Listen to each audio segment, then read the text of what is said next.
अमरीका ताल्लुकात में सर्द महरी जारी, दो तरफा मुज़ाकरात का शेड्यूल भी तब्दील। वज़ीर आज़म ने अमरीकी अफगान पॉलिसी की नाकामी की पेशगोई कर दी। पाक अमरीका सफारती आंख मिचोली कब तक जारी रहेगी?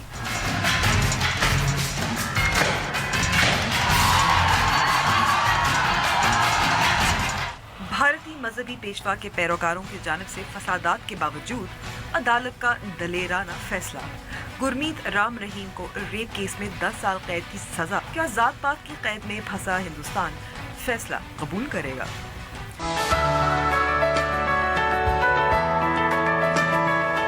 और पाकिस्तान के नाम लंबी कॉमिक बनाने का एजाज।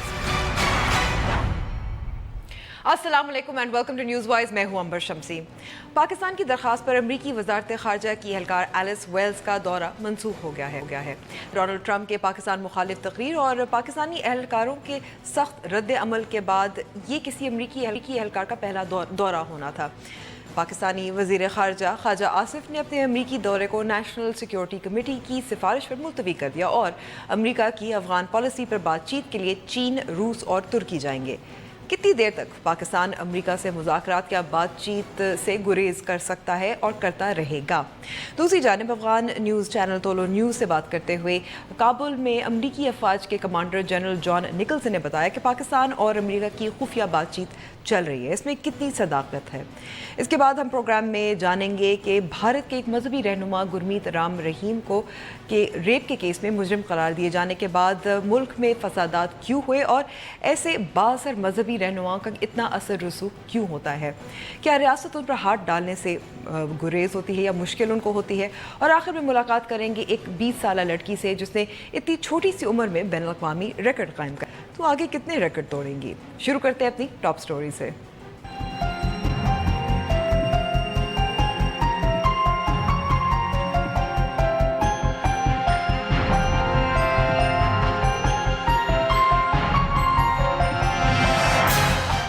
इस पर बात करने के लिए हमारे साथ मौजूद है अशरफ जहांगीर काजी, जो अमेरिका, चीन और भारत में पाकिस्तान के सफ़ीर रह चुके हैं। अशरफ साहब, बहुत बहुत शुक्रिया वक्त देने का। अशरफ साहब, एलिस वेल्स का दौरा, जो acting assistant secretary of state हैं, उनका दौरा मनसूख हो गया। दूसरी जानिब पाकिस्तान भी जा नहीं रहा, पाकिस्तानी एहलकार भी नहीं जा रहे, तो इससे आपको लगता है कि हम नाराज़गी जाहिर कर रहे हैं और कोई फ़ायदा होगा? फायदा का नहीं मालूम है, लेकिन नाराजगी का इजहार तो हो रहा है हमारी तरफ से भी और शायद उनकी तरफ से भी। और ये पहले भी हुआ है कई मरतबा। पाकिस्तान और अमेरिका के दरमियान हमारे जो रिलेशनशिप है बहुत अहम है, लेकिन कभी स्मूथ नहीं रही है। हमारी जो ब्रिक्स के साथ जो रिलेशनशिप है, अमेरिका की जो पॉलिसी है, ये अफगानिस्तान में बहुत सालों से फेल है। और अभी जो उन्होंने जो तजावीज़ दी हैं ट्रंप साहब ने, तो उससे लगता नहीं है कि इनकी पॉलिसी किसी तरह कामयाब होगी। और इसका इल्ज़ाम वो किसी हद तक पाकिस्तान पर डालने की कोशिश कर रहे हैं, उससे उनको कोई फायदा नहीं होगा।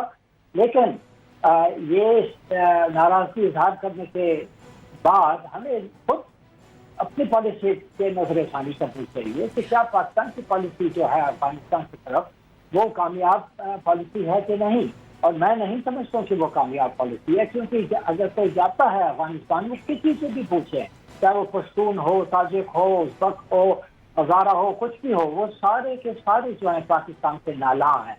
तो आखिर ये क्यों हो रहा है? ये आखिर क्यों हो रहा है? अशरफ साहब, यहाँ मैं आपको रोकूंगी। एक क्लिप है जनरल जॉन निकलसन ने जो दिया था अफगान न्यूज़ चैनल को, उसमें पहले तो सुनते हैं कि उन्होंने क्या कहा। Well, you're familiar, the Afghan people are familiar with we call them the Quetta Shura, the Peshawar Shura. These shuras are identified by cities inside Pakistan. So we know that Afghan Taliban leaders are in these areas. And last year, on May of 2016, we killed the Emir of the Taliban, Mullah Mansour, was killed inside Pakistan. जी अशरफ साहब, आपने ये clip सुना जिसमें वो बात कर रहे हैं क्वेटा शूरा की, पेशावर शूरा की। उन्होंने कहा कि मुल्ला मंसूर को पाकिस्तान की सरजमीन पर मारा गया था। नजरसानी की जो आप बात कर रहे हैं, इसकी तरफ इशारा है? देखिए जी, जनरल पेट्रोस जो पहले इराक में कमांडर थे, फिर अफगानिस्तान में और CIA के चीफ रहे हैं, اور وہ حال ہی میں یا پچھلی دسمبر میں وہ لندن میں لیکچر دے رہے تھے، تو اس دوران انہوں نے کہا کہ پاکستان کے اوپر جو الزام ہے کہ وہ امداد کر رہے ہیں وہ جو مجاہدین ہیں یا طالبان کو افغانستان میں، وہ کہہ رہے ہیں کہ پتہ نہیں ہو رہا ہے کہ نہیں ہو رہا ہے، لیکن اس کے بارے میں ہمارے پاس کنکریٹ ایویڈنس نہیں ہے. لیکن سیف ہیون یعنی کہ محفوظ ٹھکانے جو ہیں جو طالبان کے لیڈرز کے لیے اور حقانی نیٹ ورک کے لیڈرز کے لیے وہ ہیں پاکستان میں، اور اس لیے وہ کہہ رہے تھے کہ امریکہ کی طرف سے ان پر وہ پریشر نہیں ڈال پا رہے ہیں. اور ابھی تو یہ جو ہے نکلسن نے بھی کہا ہے کہ یہ کوئٹہ شورا یہ کوئی نیا الزام نہیں ہے، یہ بہت پرانا الزام ہے. تو ہم تو ہمیشہ اس کا انکار کرتے رہتے ہیں کہ یہ بالکل کوئی نہیں ہے، بعد میں پتہ چلتا ہے کہ اس میں کچھ تو حقیقت تھی. اب مجھے کیا پتا ہے کہ اس میں کتنی حقیقت ہے، کتنی طاقت ہے، لیکن ایک میں بات ضرور کہوں گا کہ امریکہ کی جو پالیسی ہے وہ فیل ہو چکی ہے، اور پاکستان کا رول جو ہے وہ انڈیا ادا نہیں کر سکتا. لیکن ساتھ ساتھ پاکستان کی اپنی افغانستان پالیسی جو ہے اس کے اوپر نظر ثانی کی بہت ضرورت ہے، کیونکہ وہ بھی کسی طرح کامیاب نہیں ہوئی ہے، اور ہم مواقع فراہم کر رہے ہیں اپنے دشمنوں کو کہ وہ اپنے نفوذ کو پھیلائیں افغانستان میں. تو اس پہ نظر ثانی کی اشد ضرورت ہے. کس لحاظ سے آپ کہنا چاہ رہے ہیں کہ افغان پالیسی ہماری تبدیل ہونی چاہیے؟ ہم نے مذاکرات بات چیت میں بھی ہم نے تعاون فراہم کیا تھا. سنیے، یہ جو صدر صاحب افغانستان کے اشرف غنی یہ آئے پاکستان، یہ پریزیڈنٹ بننے کے تھوڑے ہی دن کے بعد پہلے گئے چین کے بعد سیکنڈ کنٹری وہ پاکستان آئے. انڈیا نہیں گئے، امریکہ نہیں گئے کہیں اور نہیں، پاکستان آئے. اور پھر جا کے ہمارے کمانڈر ان چیف سے بھی ان کی ملاقات ہوئی اور بہت اچھی ملاقات ہوئی. اور پھر نواز شریف ہمارے پرائم منسٹر تھے، وہ ملک سے باہر تھے اس وقت، پھر آ گئے واپس، ان سے بھی ملاقات ہوئی. اور اس کے بعد کافی وہ انڈرسٹینڈنگز ہوئی، مفاہمات ہوئی ہیں، جس کے تحت وہ ملٹری کوآپریشن، سیکورٹی کوآپریشن بھی شامل تھی. اور ایسے لگ رہا تھا کہ ایک نیا باب کھل رہا ہے پاکستان اور افغانستان کے تعلقات میں. لیکن افسوس، سب افسوس، 3 مہینے کے اندر وہ پھر سے خراب ہونے لگا ہے. اور ہم پہ پھر وہ الزام آیا کہ آپ اس وقت تو وہ ملا عمر کے بارے میں تھا کہ وہ 2 سال پہلے فوت ہو چکے تھے، پاکستان کو پتہ تھا، اور پھر افغانستان کو ہم نے بتایا نہیں تھا. اور افغانستان اور ہماری طرف سے یہ الزام تھا کہ آپ کو جب پتہ چلا آپ نے اس کو پبلسائز کیوں کیا، برملا کیوں کیا. تو یہ ایک ایسی چیز، تو پھر سے وہی کیا اسے کہتے ہیں فرسٹ بیس کو ہم واپس گئے. پھر سے جو ہو سکتا تھا اشرف غنی کے ساتھ جو تعلقات ہم بنا سکتے تھے وہ نہیں بنائے، مل کے ہم امن کی بنیاد رکھ سکتے تھے، وہ چانس اور اپرچونٹی وہ ہاتھ سے گئے. تو آپ کو لگتا ہے کہ یہ چانس، یہ موقع، یہ دوبارہ سے ہم بات چیت تو کر سکتے ہیں، دوبارہ سے تعلقات بحال کر سکتے ہیں، ٹرسٹ گین کر سکتے ہیں؟ نیت ہو تو یہ بالکل ہو سکتا ہے، بالکل ہو سکتا ہے، کیونکہ پاکستان کے علاوہ افغانستان کا کوئی اور چارہ نہیں ہے. جو رول پاکستان ادا کر سکتا ہے پیس کے لیے افغانستان میں، کوئی اور ملک نہیں کر سکتا ہے. لیکن وہ یہ دیکھ رہے ہیں، ان کے مطلب شاید وہ غلط فہمی ہے ان کی، لیکن فی الحال تو وہ ان کی سمجھ یہ ہے کہ پاکستان ایک نفی رول ادا کر رہا ہے وہاں، اور ایک مثبت رول ادا نہیں کر رہا ہے، اور ہم پس پردہ وہ طالبان کی حمایت کر رہے ہیں ان کے خلاف. یہ ان کا تاثر ہے. ہو سکتا ہے غلط ہو، اگر غلط ہو تو اسے صحیح کرنا ہمارا فرض بنتا ہے. اچھا، جو ہمارے وزیر داخلہ ہیں احسن اقبال صاحب، ان کا کہنا تھا کہ 40% جو ٹیریٹری افغانستان کی وہ طالبان کے کنٹرول میں ہے، اور الٹا افغانستان ہمیں کہہ رہا ہے کہ محفوظ ٹھکانے دہشت گردوں کے طالبان کے ہمارے ہاں ہیں، پاکستان کی سرزمین پر ہیں. فینسنگ کا عمل جو ہے وہ شروع ہو گیا ہے. فینسنگ اچھا مثبت ایکٹیویٹی نہیں ہے، کیونکہ وہاں کے مثبت ایکٹیویٹی کیوں نہیں ہے؟ پشتون قبیلے ہیں، پشتون قبائل ہیں جو ڈیوائیڈ ہو جائیں گے، اور وہ اسے ٹالریٹ نہیں کریں گے. لیکن آپ کے نظر میں آنا اور آمد و رفت کا سلسلہ جو ہے اس کو آپ منقطع کرنے کی کوشش کریں گے تو اور بھی وہ تناؤ بڑھ جائے گا. تو پھر حل کیا ہو سکتا ہے؟ حل تو یہ ہے کہ میوچول ٹرسٹ کو بڑھانا، کہ جب کوئی کسی سے وعدہ کرے، اور जब यहाँ आए थे अशरफ गनी तो उन्होंने कहा था कि मैं पाकिस्तान को तस्लीम करता हूँ, पाकिस्तान के बगैर अमन कभी आ ही नहीं सकता अफ़गानिस्तान में, पाकिस्तान सरांकों में। हम अभी आपके साथ सिक्योरिटी कोऑपरेशन का सिलसिला शुरू कर रहे हैं, हिंदुस्तान नाराज़ हुआ, लेकिन उन्होंने सिर्फ ये हमसे चाहा कि हम ये फ़ैसला करें कि पाकिस्तान का दोस्त कौन है, मुंतखब शुदा हुकूमत या तालिबान जो इन्हें गिराना चाह रहे हैं। तो हमने वाज़े अल्फाज में उन्हें बताया कि वो हैं हमारे यानी कि जिनको हम तस्लीम करते हैं, हमारे डिप्लोमेटिक रिलेशंस हैं, हमारे सफ़ीर है वहाँ, उनका यहाँ है, उनको हम तस्लीम करते हैं, तो हम तो उन्हीं की तरफ देख रहे हैं। उसके बाद सब दोनों खुश, और लेकिन 3 महीने के बाद फिर सूरत हाल वही बनी जो कि थी और जो अब तक है। असल में यहाँ एक जो सस्पेशन ये भी है कि इंडिया की बात होती है कि वो मुदाखलत भी करते हैं, अफ़गानिस्तान के साथ करीब भी हैं, पाकिस्तान के साथ। वो हमारे दोस्त तो नहीं हैं, वो करते हैं, लेकिन आपको लगता है कि अब तक अफ़गानिस्तान का रिकॉर्ड ये रहा है कि उन्होंने अपनी सरजमीन को हिंदुस्तान के हवाले कभी नहीं किया पाकिस्तान के ख़िलाफ़, और वो इस चार्ज को बिल्कुल रिजेक्ट करते हैं। ये और चीज़ है कि TTP जो तहरीक तालिबान पाकिस्तान है वो मुक़ीम है अफ़गानिस्तान में, उनके साथ अभी कुछ लोग मिले हुए हैं, हो सकता है वो हिंदुस्तान के एजेंट हो, और उनके जो है NRA जिसमें वो एंटी पाकिस्तान एलिमेंट्स आ चुके हैं वो हो शामिल, लेकिन वो किस इलाके से ऑपरेट कर रहे हैं वहाँ तो काबुल का कोई वो कंट्रोल ही नहीं है उन पर। जैसे आप जानते हैं आधा अफ़गानिस्तान या आधा से ज़्यादा अफ़गानिस्तान तो काबुल के तहत ही नहीं है, उनके आउट ऑफ कंट्रोल है। बहुत बहुत शुक्रिया वक्त देने का, बात करने का जहांगीर। काजी साहब ब्रेक लेते हैं, ब्रेक के बाद हम बात करेंगे इंडिया में जो एक मजहबी रहनुमा है उसकी मुजरिम करार दिए जाने के बाद फसादात शुरू हुए, क्यों हुए और कौन है, जानेंगे ब्रेक के बाद।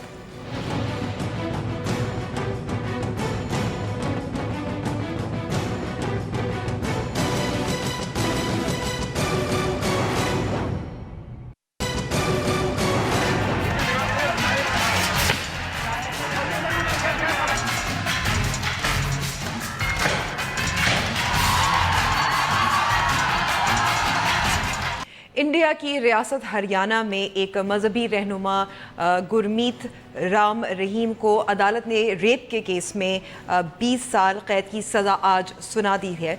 जुमे को जब अदालत ने मुजरिम करार दिया था राम रहीम को तो उस वक्त फसादात हुए थे और उसमें 38 अफराद मारे भी गए थे।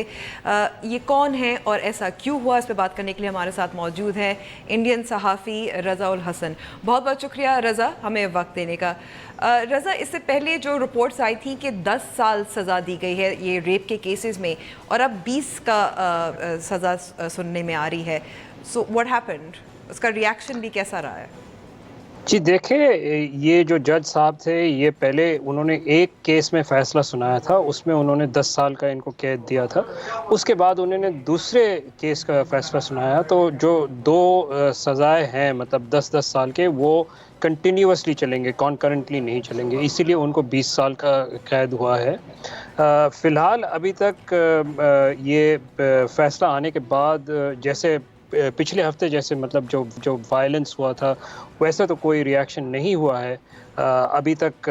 काफ़ी मतलब सिचुएशन कंट्रोल में है। वैसे हमें लास्ट वीक की तरह हमें इतना ज़्यादा तोड़ फोड़ और हंगामा और जो मतलब वाइड स्प्रेड वायलेंस था वो नहीं देखने में आ रहा है। अच्छा, 15 साल पुराना ये केस है तो इतना अरसा क्यों लगा?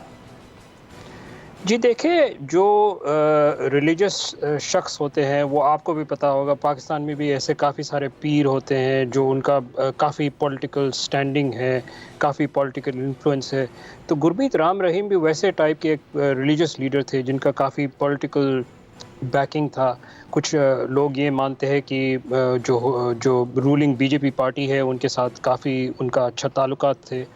तो कहा जाता है कि उन्होंने सारे जो पॉलिटिकल बैकिंग है, जो लॉ इन्फोर्समेंट में उनका जो कनेक्शंस था, इसको इस्तेमाल करके और जो विटनेसेस है उनको डरा धमका के उन्होंने ये केस को बहुत दिनों के लिए दबा के रखा था। लेकिन जो एक कहा जाता है कि जो ये रेप केस था उसमें जो 2 विक्टिम्स थे उन्होंने एक एनोनिमस लेटर लिखा था اور اس لیٹر کے تحت جو ہائی کورٹ ہے، لوکل ہائی کورٹ، انہوں نے ایک آرڈر دیا تھا کہ اس کے اوپر ایک جانچ ہونی چاہیے، اور یہ جانچ ہونے کے بعد یہ CBI کو یہ کیس دیا گیا تھا، اور اس کے بعد کافی لمبا دنوں کے لیے یہ انویسٹیگیشن چلا. کچھ ایک پوائنٹ پہ گرمیت رام رحیم نے اس کیس کو دبا بھی دیا تھا کورٹ سے آرڈر لے کے، لیکن اس کے بعد یہ انویسٹیگیشن چلا، اور اس کے بعد یہ جو پچھلے ہفتے جو سینٹینسنگ ہوا ان کا. اچھا، اگر آپ ہمارے ناظرین کو تھوڑا سا بتا سکتے ہیں گرمیت رام رحیم کے بارے میں، کتنے عرصے سے یہ گرو رہے ہیں، مذہبی رہنما رہے ہیں، اور کس قسم کا ان کا کام رہا ہے، کیوں اتنے مقبول اور مشہور ہیں؟ جی دیکھیں، یہ کافی مجھے جتنا پتہ ہے یہ قریباً 2 ڈیکیڈ سے یہ کام کر رہے ہیں. یہ پہلے انہوں نے چھوٹے موٹے سٹائل پہ یہ شروع کیا تھا. زیادہ تر ان کے جو فالوورز ہیں پنجاب کے ہیں، اور وہ جو کچھ بیکورڈ ٹائپ کے لوگ ہوتے ہیں ان کو ہیلپ کر کے انہوں نے اپنا ایک فالوئنگ بنایا تھا. لیکن اس کے بعد انہوں نے قریب 3-4 سال پہلے انہوں نے ایک ویڈیو بنایا تھا جو کہ بڑا مشہور ہو گیا تھا، ایک میوزک ویڈیو، لو چارجر، اور اس کے بعد انڈیا میں کافی وہ مشہور ہو گئے. اس کے بعد انہوں نے 1 یا 2 فلم بھی بنائے، اور اس کے بعد اور زیادہ وہ مطلب آگے تھے. پھر لاسٹ الیکشن میں کافی جو پولیٹیکل پارٹیز ہیں انہوں نے ان کو وو کیا تھا، لیکن انہوں نے BJP کے کینڈیڈیٹس جو ہے ان کو بیک کیا تھا. کچھ لوگ یہ بھی مان رہے تھے کہ شاید یہ خود الیکشن میں آنا چاہتے ہیں، لیکن بعد میں وہ صرف پیچھے رہ کے انہوں نے ایک رول پلے کیا. ظاہری بات ہے یہ جو مطلب تھوڑے سے بیکورڈ ٹائپ کے لوگ ہیں، جو مطلب زیادہ اتنے پڑھے لکھے نہیں ہوتے ہیں، ان کو انہوں نے ہیلپ کیا تھا، مدد کیا تھا. لیکن اس کے بعد وہ اپنے پاس وہ پیسہ اکٹھے کرنے لگے، انہوں نے ایک اپنا ڈیرا بنانے لگے. گرو آف بلنگ اور راک سٹار جیسے نام بھی دیے گئے ہیں. جی بالکل، یہ ان کے جو لو چارجر ویڈیو ہے وہ اگر آپ ایک بار دیکھ لیتے ہیں یا آپ کے ناظرین کے لیے چلا لیتے ہیں تو آپ یہ بالکل سمجھ جائیں گے کہ ان کو گرو آف بلنگ کیوں کہا جاتا ہے. وہ کافی ایک کلرفل، ایک بڑی لاؤڈ پرسنالٹی تھے. انہوں نے 2-3 پکچرز بنائے، بڑے شاڈی کوالٹی کے پکچرز، لیکن بہت ہی زیادہ بلنگ تھا اس میں، اور اسی وجہ سے ان کا یہ ایک جو مطلب ریپوٹیشن بن گیا تھا. اچھا، جو فسادات ہوئے تھے، توقع تھی کہ اس قسم کا ریاکشن ہوگا، اور اس کو قابو کرنے کے لیے ریاست نے، حکومت نے کیا اقدامات اٹھائے تھے؟ جی دیکھیں، پہلے سے یہ سارے مطلب سیکیورٹی ایجنسیز سے رپورٹس آ رہے تھے. انٹیلیجنس ایجنسیز جو ہے انہوں نے رپورٹ دیا تھا کہ اس ٹائپ کے مطلب فسادات ہو سکتے ہیں. آپ اگر دیکھیں US ایمبیسی نے ان کے سینٹنسنگ سے ایک دن پہلے ایڈوائزری جاری کیا تھا، ایک سیکیورٹی میسج ایشو کیا تھا کہ نارتھ انڈیا میں انسیڈنٹس ہو سکتے ہیں. تو یہ انڈیکیشنز تو تھے، لیکن زیادہ تر جو ہریانہ کا جو گورنمنٹ ہے، جو BJP کا گورنمنٹ ہے، یہ مانا جا رہا ہے کہ انہوں نے بہت سخت قدم نہیں لیے تھے. جو پولیس والے تھے ان کا لیڈرشپ بڑا اسٹرانگ نہیں تھا، کافی جگہوں پہ وہ اپنی جگہ چھوڑ کے چلے گئے تھے. اور یہ جو ان کے گرمیت رام رحیم کے جو فالوورز تھے انہوں نے کافی توڑ پھوڑ کیا، انہوں نے پولیس کے ساتھ دنگا کیا، اور جب پولیس نے فائرنگ کی تب زیادہ تر جو موت ہوئے ہیں. تو یہی ہے ابھی تک. اچھا، اور کچھ جو خبریں میں نے انڈین میڈیا پہ ہی پڑھی تھیں کہ جب سزا سنائی گئی تھی گرمیت کو، رام رحیم کو، تو وہ رو بھی رہے تھے، اور جو پولیس ان کے ساتھ گارڈ یا ان کو زیر حراست میں رکھنے کے لیے ساتھ تھے، وہ بھی ان کے پیروکار یا فالوور بن گئے تھے. اس میں کوئی صداقت ہے، کوئی سچائی ہے؟ جی دیکھیں، ان کے آپ اگر ذرا فیس بک یا سوشل میڈیا پہ دیکھیں، ان کے کافی سارے فوٹوز ہیں. ایک فوٹو میں نے خود جو دیکھا ہے، کچھ سیکیورٹی آفیشلز ان کے سامنے بیٹھے ہوئے ہیں اور وہ کھڑے ہیں. تو ان کا ہے فالوئنگ ہے، لیکن یہ تو مطلب آپ اس کو آپ کنڈون نہیں کر سکتے ہیں. اور جب یہ آج کہا جا رہا ہے، یہ آج جو مطلب سینٹنسنگ ہوا ہے یہ کسی ایک جیل کے اندر کورٹ روم میں ہوا ہے، اور وہ کہا جا رہا ہے کہ وہ وہاں رو پڑے، اور انہوں نے کچھ کہا جج صاحب کو کہ ان کو مطلب کچھ کم سزا دی جائے. لیکن جب جج صاحب نے، ہاں جی بالکل، لینینسی مانگا انہوں نے، لیکن جج صاحب نے ان کو کوئی لینینسی نہیں دکھایا، اور یہ 20 سال کا سزا ہوا ہے ان کو. रज़ा, बहुत बहुत शुक्रिया वक्त देने का। ब्रेक लेंगे और ब्रेक के बाद हम मुलाकात करेंगे एक 20 साल लड़की से जिसने Guinness Book of world record कायम किया है।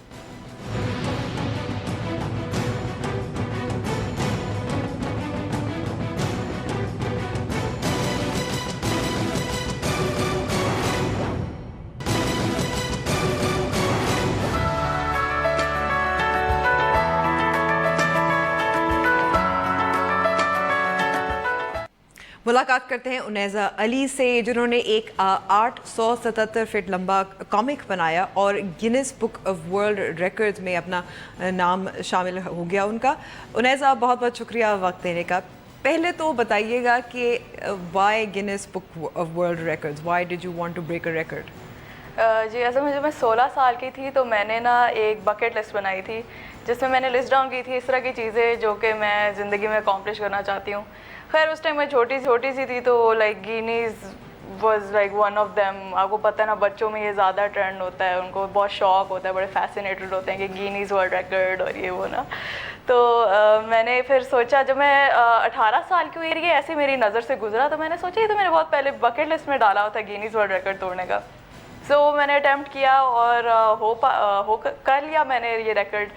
लेकिन सबसे चैलेंजिंग पार्ट ये था कि इवेंट बहुत नेसेसरी था, कि गिनीज़ की गाइडलाइंस में ये था कि बहुत बड़ा ऑडियंस होना ज़रूरी है और ये कि यानी कि गवाह होने ज़रूरी होते हैं कि जगह से ज़्यादा ऑडियंस, उनको चाहिए कि बहुत बड़ा रश हो और लोग आपको देख रहे हो ये कॉमिक बनाते हुए, उसकी वीडियो बनते हुए।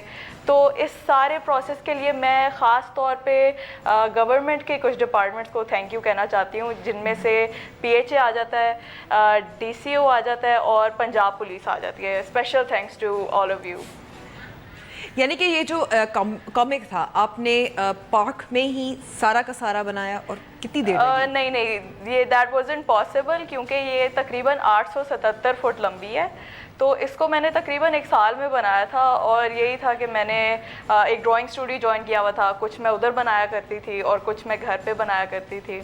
और ये था कि मैं रूट्स IB की स्टूडेंट हूँ, तो उधर से मुझे टीचर्स ने काफ़ी सपोर्ट किया। My mentor ma'am Khadija Mushtaq, उन्होंने कंपटीशन के बारे में मुझे काफ़ी कहा कि कंपटीशन इज़ हेल्दी। और चूँकि इंडिया का रिकॉर्ड था तो मेरे अंदर भी काफ़ी ड्राइव थी कि मैं ये पाकिस्तान के लिए हुब्बुल वतनी। जी बिल्कुल। अच्छा, तो जो इंडियन रिकॉर्ड था, सुहास पामेकर नाम है पलमकार, जी। तो उसका कितना, उसकी क्या लेंथ क्या थी? 191.31, यानी कि काफ़ी वास्ट डिफरेंस से ये रिकॉर्ड तोड़ा गया है। और जो मौजू था आपके कॉमिक का, उसके बारे में बता सकती हैं? दी एग्जिट नाम है।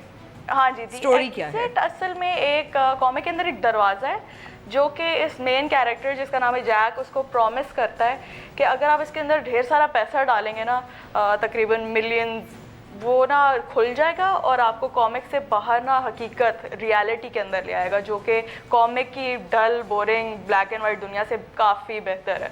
तो जैक को यही होता है कि यार मैं किसी तरह निकलूँ, जान छुड़ाऊँ अपनी। तो लेकिन जब ये सारे एक्सपीरियंसेस से गुजरता है, लोगों से मिलना मिलाना करता है, नहीं पैसे हासिल करने के चक्कर में ना, तो इससे ना ये सारे एक्सपीरियंस के बाद रियलाइज़ होता है कि मैं बहुत ही कोई बड़ा सेल्फिश था। और मतलब ज़िंदगी इस तरह नहीं होती कि आप सिर्फ अपने बारे में सोचें। जब आप लोगों के बारे में सोचना शुरू करते हैं ना, तो आपको वो इत्मीनान हासिल होगा, वो सेल्फ कंटेंटमेंट हासिल होगी जो कि इंसान सारी ज़िंदगी इसके लिए सर्च करता है। तो ये मैसेज मैं बेसिकली यूथ को देना चाहती हूँ। पैगाम भी है लोगों के लिए जो कॉमिक पढ़ेंगे, देखेंगे। उनैज़ा, आप स्टूडेंट हैं, क्योंकि आप 20 साल की है तो मेरे ख्याल में आप पढ़ ही रही होंगी। क्या पढ़ रही हैं? करंटली अभी तो मैंने गैप ईयर लिया हुआ है, लेकिन आई एम अप्लाइंग अब्रॉड, चूँकि मेरी फील्ड एनिमेशन है। लेकिन unfortunately at the moment Pakistan में एनिमेशन के इतने कोई एडवांस प्रोग्राम्स नहीं है इस वक्त।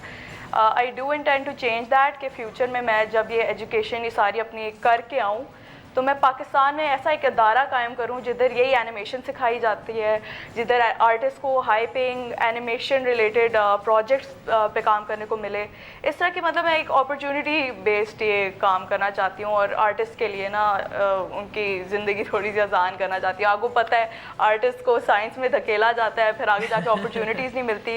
इतने से हमारे आर्ट इंस्टीट्यूट्स हैं जिनमें बच्ची कुची सीट्स होती हैं, वो भी एट टाइम्स मिस हो जाती हैं। तो आपके वालिदैन ने भी आपको साइंस में धकेलने की कोशिश कोशिश की थी? असल में यस, मुझे साइंस ही पढ़ना पड़ा क्योंकि आपको पता है ना हाई स्कूल में स्पेशली आर्ट सब्जेक्ट्स इतने वो कॉमन नहीं होते.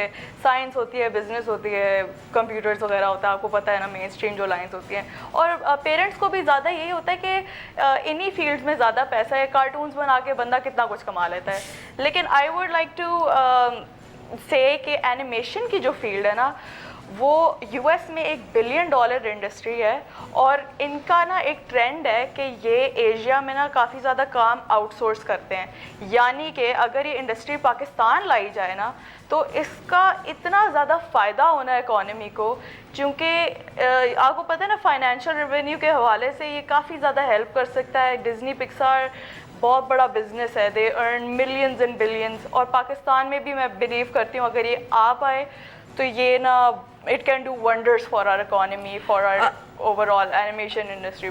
पाकिस्तान में भी कुछ लोग एनिमेशन कर रहे हैं. हाँ जी. उनसे आप राब्ते में हैं या काम कर रही हैं for one of the animation houses? क्योंकि जी असल में एनिमेशन अभी नई शुरू हुई है पाकिस्तान में. सीजी वगैरह तो है, सीजी यानी कि जो कंप्यूटर पे बनती है, लेकिन 2D अभी नई इनिशिएट हुई है. And I am one of those teams जिन्होंने who are currently working on Pakistan. अच्छा, अगर आप नाजरीन को समझा सकेंगी कि चले सीजी तो कंप्यूटर के जरिए एनिमेशन की जाती है, कॉमिक्स बनाए जाते हैं, कार्टून बनाए जाते हैं, लेकिन 2D क्या है? अच्छा, सीजी जो लोग नहीं समझते उन्होंने जुरासिक पार्क देखी हो या फाइंडिंग नीमो देखी हो, वो समझते हैं कि वो कंप्यूटर, वो फील ही उसकी कुछ और होती है. 2D जो होती है उसका एक अपना चार्म होता है. वो ये होता है कि अगर आप 2D फिल्म में कहीं भी मूवी पॉज करेंगे ना तो जो भी आपको स्क्रीन पे नज़र आएगा ना वो एक ड्राइंग है. जिस बंदे ने बहुत ही मेहनत करके वो एक सिंगल ड्राइंग बनाई है. हर सेकंड एक ड्राइंग है बेसिकली. और जब वो आप ड्राइंग्स तेज़ी बंदे के सामने चलाते हैं ना तो ऐसा इल्यूजन आता है जैसे वो ड्राइंग वाकई हिल रही है, कैरेक्टर में ना जान आ जाती है. वो एनिमेशन होती है बेसिकली. जैसे रिवायती तौर पर जब कार्टून फिल्में शुरू हुई थी, मिकी माउस जैसे है, उसी की बात कर रही हैं. हाँ जी, Mickey Mouse was like the initiator, जिस तरह नहीं कहते जो पहले कार्टून्स बने थे 2D के, उसमें से मिक्की माउस आ जाता है. और फिर आपके जो मेन स्ट्रीम एग्जाम्पल्स है उसमें से टॉम एंड जेरी आ जाता है, ये काफ़ी सारे लोग जानते हैं. अब आप टॉम एंड जेरी को फाइंडिंग नीमो, श्रेक या फ्रोजन से कंपेयर करें तो आपको डिफरेंस फील होगा कि 3D क्या है और 2D क्या है. अच्छा, जो कॉमिक जिसके लिए आपने रिकॉर्ड जो है कायम किया है, जी ये भी आपने सारा ज़ाहिर है हाथ से बनाया है, इसलिए एक साल लगा. बिल्कुल. असल में ये जो काम नहीं है इसको स्टोरी बोर्डिंग कहते हैं, जिसमें से फ्रेम बाय फ्रेम आप ना स्टोरी बेसिकली बता रहे होते हैं. ये एक कॉमिक नहीं सिर्फ होती, स्टोरी बोर्डिंग बहुत ना फिल्म मेकिंग में भी काफ़ी यूज़ होती है. अगर आप एक इश्तहार भी बनाए ना तो उससे पहले जो डायरेक्टर्स और जो आर्टिस्ट लोग होते हैं ना वो एक पूरा प्लान बनाते हैं ड्रॉ करके कि हर सीन में किस तरह से सब कुछ शो होगा, बंदा किधर खड़ा होगा, कैमरा किधर से व्यू करा होगा. तो मतलब ये काफ़ी डिटेल्ड सी फील्ड है, इसमें काफ़ी प्रिसीजन्स और इन चीज़ों का ख्याल रखना पड़ता है कि ये चीज़ स्क्रीन पे अच्छी लगेगी कि नहीं. अच्छा, और मुतासिर किससे हुई? किस किस्म की कॉमिक्स, ग्राफिक आर्टिस्ट किससे इंस्पायर होती हैं आप? वैसे बचपन में मुझे ना मेरे वालिदैन लाहौर म्यूज़ियम ले जाया करते थे, तो मैं शुरू में काफ़ी बड़े आर्टिस्ट इंस्पायर हुआ करती थी, जिस तरह के साकियान है, चुगताई है और अल्लाह बख्श है. तो मैं इनका काम देख के कहती थी कि ये मतलब इंसान में ऐसी किस तरह एबिलिटी है कि ये इतना रियलिस्टिक कुछ करके पेपर पे ले आए. तो मैंने ना अपने तौर में तो छोटी थी, मैंने बड़ी कोशिश की, लेकिन मुझे छोटा मोटा एम ही सही बनता था. लेकिन मैंने कभी हार नहीं मानी. और आर्टिस्ट के लिए सबसे बड़ी बात यह है कि आप कभी हार ना माने. आप जितना मर्जी आर्ट में टेरेबल तरीन होना, आपने कभी ये नहीं कहना कि मैं कभी लेजेंडरी आर्ट लेवल तक नहीं पहुंच सकूंगा. आप मेहनत करें, आप लगे रहें और इंशाल्लाह ताला देखें आपका किस तरह आर्ट बदलता है. आप मतलब किस तरह से आप आगे बढ़ सकते हैं. अच्छा, आखिर में उनैसा, अगर कोई नौजवान पाकिस्तानी आपकी तरह Guinness Book of World records में शामिल होना चाहते हैं, अपना नाम देखना चाहते हैं, तो क्या करना चाहिए?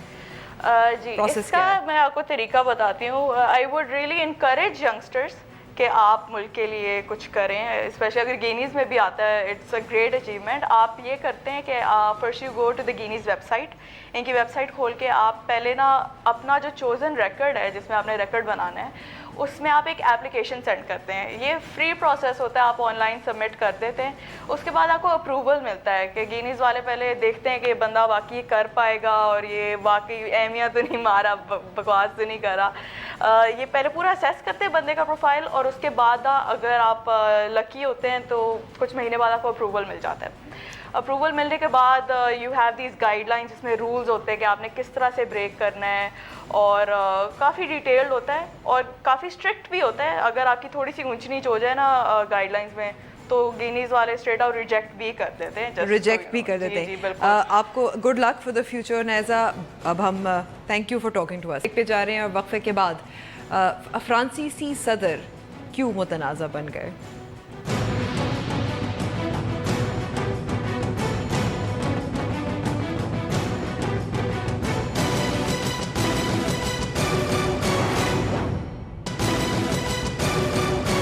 نیوز وائز میں ایک بار پھر خوش آمدید.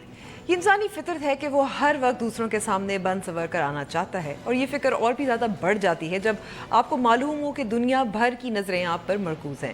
لیکن فرانسیسی صدر کو یہ فکر کچھ زیادہ ہی مہنگی پڑ گئی. نو منتخب فرانسیسی صدر ایمینوئل میکرون اپنی دلکشی اور کم عمری سے بین الاقوامی میڈیا میں بہت مقبول ہوئے. لیکن جب میکرون کی ان دلکش اور جاذب نظر اداؤں کے راز اور قیمت کا علم ہوا تو دنیا بھر کے میڈیا نے ان پر تنقید شروع کر دی. فرانسیسی اخباروں کے مطابق میکرون نے منصب صدارت سنبھالنے کے 3 ماہ میں $30,000 یعنی لگ بھگ 3 کروڑ 16 لاکھ روپے اپنے میک اپ پر خرچ کر دیے. فرانسیسی ایوان صدر کے ترجمان نے موقف دیتے ہوئے کہا کہ میکرون کے بناؤ سنگھار پر اتنی رقم ماہر میک اپ آرٹسٹ کی خدمات حاصل کرنے اور اس کے بیرونی ملک کے دورے پر ساتھ جانے کے سبب ہوئی. وجہ کچھ بھی ہو, لیکن جہاں حال ہی میں فرانسیسی صدر کی جانب سے ملکی بجٹ میں کٹوتیاں شامل کی گئیں, وہیں ان کے اپنے بننے سنورنے پر اتنا خرچ دیکھ کر عوام میں ان کی مقبولیت میں کمی آئی ہے. جبکہ صدارتی ترجمان کے مطابق سابق صدور کے دور حکومت میں بھی میک اپ پر اخراجات کیے جا چکے ہیں. سابق صدر ہولینڈے ہر مہینے 1 کروڑ جبکہ سابق صدر سرکوزی پر 80 لاکھ روپے ماہانہ خرچ آتا تھا. فرانسیسی صدور کے میک اپ اخراجات کی کہانی کے بعد خواتین کے مہنگے میک اپ کی داستان پرانی معلوم ہوتی ہے. نیوز وائز کا وقت اب ختم ہو گیا ہے. امید کرتی ہوں پروگرام آپ کو پسند آیا ہوگا. اب ہم سے رابطہ کرنا چاہیں تو ہمارا فیس بک پیج اور ٹویٹر ہینڈل حاضر ہے. مجھے اجازت دیجیے. خدا حافظ.